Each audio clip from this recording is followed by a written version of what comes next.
আপনার কি হঠাৎ পায়ে দুর্বলতা অনুভব হয়? অথবা হাঁটতে গেলে কাঁপুনি অনুভব হয়? কিংবা ক্লান্তি ভর করে? এই ভিডিওতে আমরা জানাবো এর পেছনের ৫টি কারণ এবং এর প্রতিকারের উপায়। দেখতে থাকুন ভিডিওটির শেষ পর্যন্ত।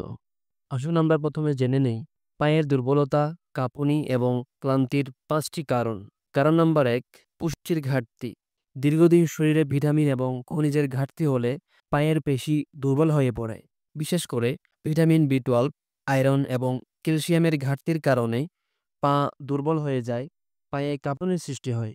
২ নম্বর কারণ, ডায়াবেটিস, উচ্চ রক্তচাপ বা হৃদরোগের কারণে পায়ে পর্যাপ্ত রক্ত পৌঁছাতে না পারলে কাঁপুনি এবং দুর্বলতা দেখা দিতে শুরু করে।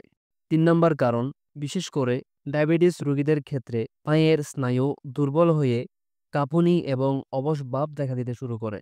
৪ নম্বর কারণ, অনিয়মিত ঘুম, মানসিক চাপ এবং শারীরিক ক্লান্তি পায়ে তাৎক্ষণিক দুর্বলতা আনতে পারে। কারণ নম্বর ৫, থাইরয়েড হরমোন কম থাকলে পেশি দুর্বল হতে শুরু করে, শরীর ভারী হতে শুরু করে এবং পায়ের দুর্বলতা, কাঁপুনি কিংবা ক্লান্তি অনুভূত হয়।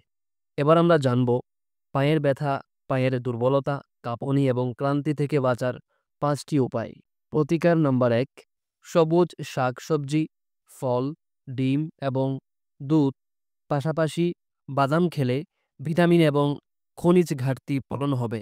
প্রতিকার নাম্বার ২, হালকা হাঁটা বা যোগব্যায়াম রক্ত সঞ্চালন উন্নত করে, ফলে হাড়ের ব্যথা, দুর্বলতা দূরীভূত হবে। কারণ নাম্বার ৩, পর্যাপ্ত পরিমাণ পানি পান করুন। ডিহাইড্রেশন থেকেও দুর্বলতা আসে। দিনে ৮ থেকে ১০ গ্লাস পানি অবশ্যই পান করুন। প্রতিকার নাম্বার ৪, পর্যাপ্ত বিশ্রাম নিন।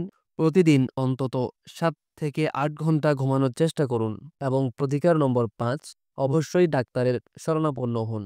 লক্ষণগুলো যদি দীর্ঘস্থায়ী হয় বা বাড়তে থাকে, একজন নিউরোলজিস্ট কিংবা এন্ডোক্রাইন বিশেষজ্ঞের পরামর্শ অবশ্যই গ্রহণ করুন। বন্ধুরা, পায়ের দুর্বলতা এবং কাঁপুনিকে ছোট করে দেখবেন না।